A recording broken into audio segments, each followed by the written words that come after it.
राधे राधे, जय श्री कृष्णा सभी भक्तों को। कैसे हैं आप सब? आई होप कि आप सब अच्छे होंगे। भक्तों, आज की कहानी बेहद खास होने वाली है।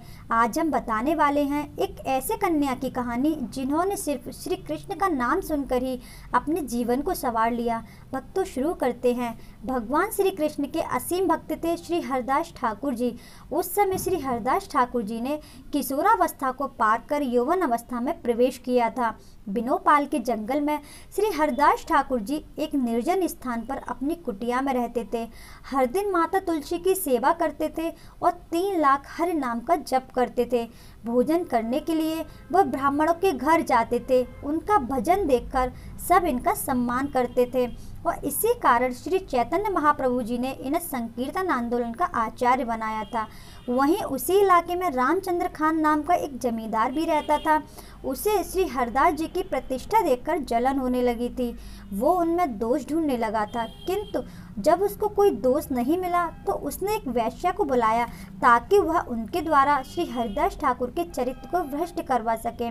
उसने इस काम के लिए सबसे सुंदर वेश्या लक्ष्य हीरा को चुना। अब उसने रामचंद्र खान को श्री हरदास जी के पतन का विश्वास दिलाया और अकेले ही चल पड़ी उन्हें मोहने। उन्होंने कहा कि एक बार उसका आपके साथ संग हो जाए, फिर हम सिपाहियों को ले जाएंगे और वहां से पकड़वा लेंगे। रात के समय सज धज कर वैश्या कुटिया में पहुंची। हिंदू संस्कारवश जब उसने तुलसी जी को देखा तो उसने तुलसी माता को प्रणाम किया और अंदर श्री हरदास ठाकुर के पास चली गई। श्री हरदास ठाकुर जी वह अभी भी अपनी पूजा और ध्यान मग्न में पूरी तरह से व्यस्त थे। वो ठाकुर जी को अपनी ओर आकर्षित करने के लिए जितनी भी प्रकार की सुलभ चेष्टाएं कर सकती थी उसने की। सब कुछ उसने करने की कोशिश की। ठाकुर जी से वो बहुत ही मीठे शब्दों में बोली, ठाकुर तुम बहुत सुंदर हो, युवा हो, तुम्हें देखकर कौन नारी अपना धैर्य रख सकती है। मैं आप पर मोहित हूँ और आपके संग के लिए मैं यहाँ आई हूँ।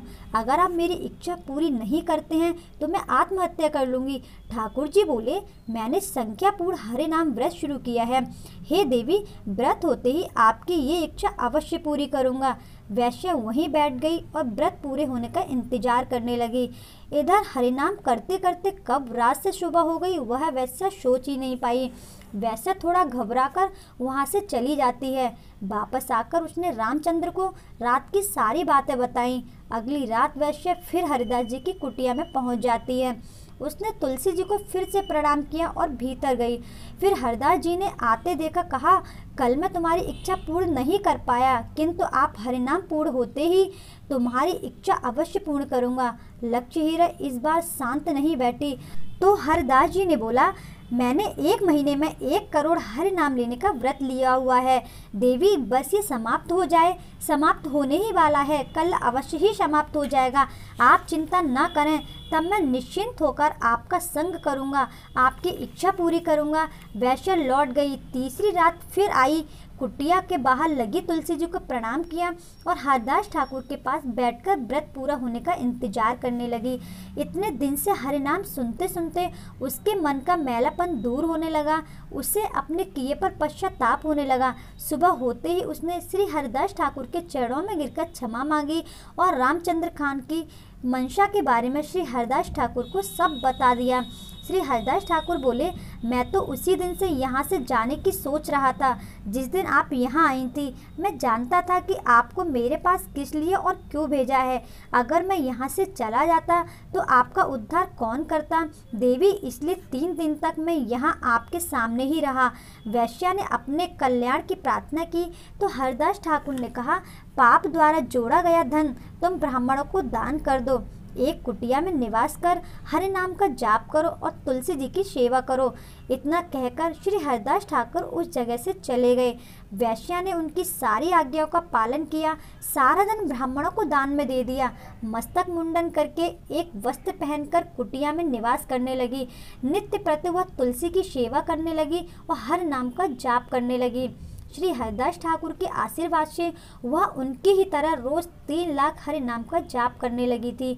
निरंतर जाप करने वह तुलसी की सेवा करने के फल से उसके अंदर भोग विलास से वैराग्य उत्पन्न हो गया। यही नहीं, भगवान श्री कृष्ण की कृपा से उसके हृदय में शुद्ध भगवत प्रेम उत्पन्न हो गया।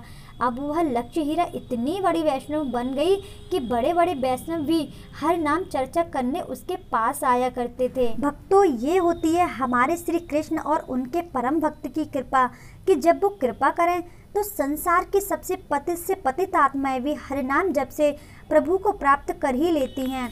तो भक्तों, ये थी हमारी आज की कथा। कैसी लगी आपको कमेंट बॉक्स में ज़रूर बताइएगा।